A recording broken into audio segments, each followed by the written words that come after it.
क्या आपकी प्रॉपर्टी भी 99 ईयर्स की लीज पे है and you are worried that after that duration क्या होगा उस प्रॉपर्टी का एंड क्या आपको प्रॉपर्टी को फ्री होल्ड कराना चाहिए या नहीं? तो आपने बिल्कुल सही वीडियो पे क्लिक करा है। आज की वीडियो में हम यही डिस्कस करेंगे दैट क्या गवर्नमेंट उस प्रॉपर्टी को रिक्लेम कर सकती है नहीं। Welcome to Legal Wedge, I am Bharti Verma.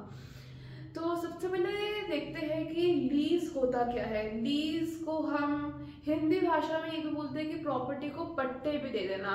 जब कोई स्पेसिफिक ड्यूरेशन के लिए प्रॉपर्टी को सबलेट किया जाता है तो that is a lease agreement.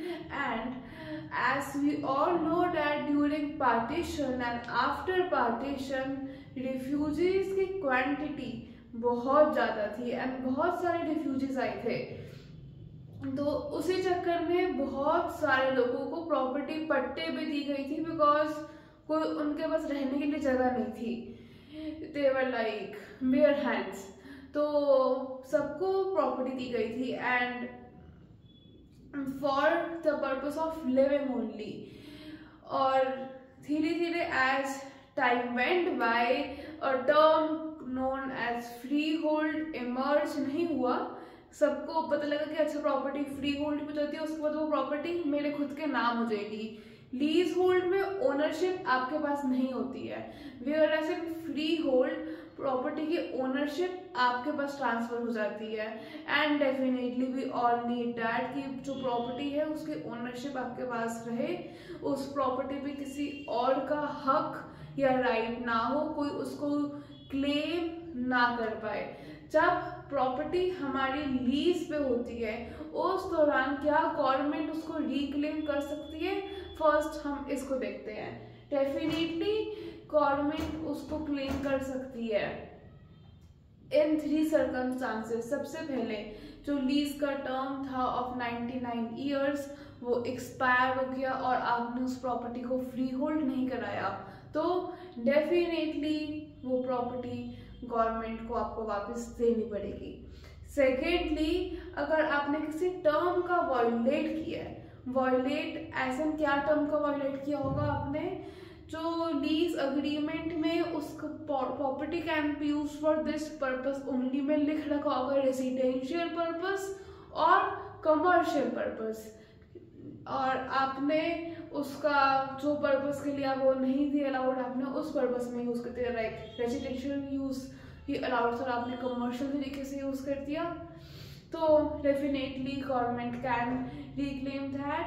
And thirdly, हमारा all in one ground public purpose के लिए वो प्रॉपर्टी हमें चाहिए, डेवलपमेंट के लिए हमको वो प्रॉपर्टी चाहिए तो वो प्रॉपर्टी गवर्नमेंट क्लेम कर सकती है। बट फ्री होल्ड अगर आपने प्रॉपर्टी को करा लिया है तो ओनरशिप अब आपके पास हो गया। Now you are not bound of any leasehold agreement जो उस टाइम पे हुआ था। तो अगर आपने प्रॉपर्टी को फ्री होल्ड करा लिया, क्या तब भी कोई रिस्क है उस प्रॉपर्टी को लेके कि now you can live a tension free life? That पट्टे भी थी पर अब कोई नहीं लेगा उस पर, कोई नहीं हक जमाएगा। तो सॉरी बट फ्री होल्ड कराने के बाद भी गवर्नमेंट का हक रहता है। अगर आप देखें तो एक डॉक्ट्रीन है, डॉक्ट्रीन ऑफ एमिनेंट डोमेन, जिसके अंदर प्रॉपर्टी जिसके अंदर गवर्नमेंट किसी भी प्रॉपर्टी को रिक्लेम कर सकती है, क्लेम कर सकती है on the ground of development infrastructure and all. But don't worry because government fair तरीके से कंपनसेट करेगी, आपको ऐसे ही नहीं ले लेगी। और अगर जो आपने कन्वर्ट कराया है प्रॉपर्टी को फ्री होल्ड, उसके बाद वो पता लगता है कि वो फ्रॉडुलेंट तरीके से हुआ है, तब उसकी वैलिडिटी नन हो जाएगी। It would be like consider that वो फ्री होल्ड कभी हुआ ही नहीं था एंड अगर टाइम एक्सपायर हो गया तो गवर्नमेंट कैन क्लेम इट। अगर आपको समझना है कि फ्री होल्ड कराने का प्रोसेस क्या है सही तरीके से तो late me know in the comment section below and I will make a separate video on that topic, that कैसे प्रॉपर्टी को फ्री होल्ड कराया जाए।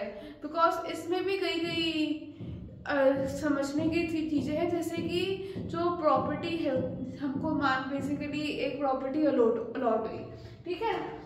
Let's understand it. ये प्रॉपर्टी थी जो पर्सन ए को अलॉट हुई थी, राइट। बट ए के 5 बच्चे थे, सपोज 4 बच्चे थे सपोजिंगली, एंड 4 हिस्सों में डिवाइड हो गई। उसके बाद एक इसका 2 बच्चे और थे, तो ये प्रॉपर्टी भी 2 हिस्सों में चली गई। एक जो हिस्से में थी वो A1 A2 में डिवाइड हो गई, and so for this so for this so for this.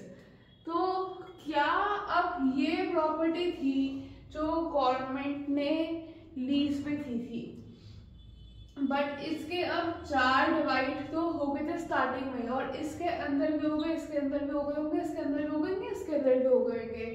तो क्या हम इतना सा हिस्सा ही फ्री होल्ड करा सकते हैं? तो नो। अगर आपको प्रॉपर्टी को फ्री होल्ड करना तो ये पूरा का पूरा हिस्सा ही होगा, उसके पार्ट नहीं होंगे। You have to like convince all the other members. और फ्रॉडुलेंट तरीके से सिर्फ एक ये तरीका भी हो सकता है freehold, but fraudulent freehold has no validity. So we need to really understand कि फेयर तरीका क्या है, and do let me know in the comment section that अगर आपको इस पर्टिकुलर टॉपिक में वीडियो चाहिए तो आई विल मेक दैट। और आज की वीडियो के लिए इतना ही। Thank you so much.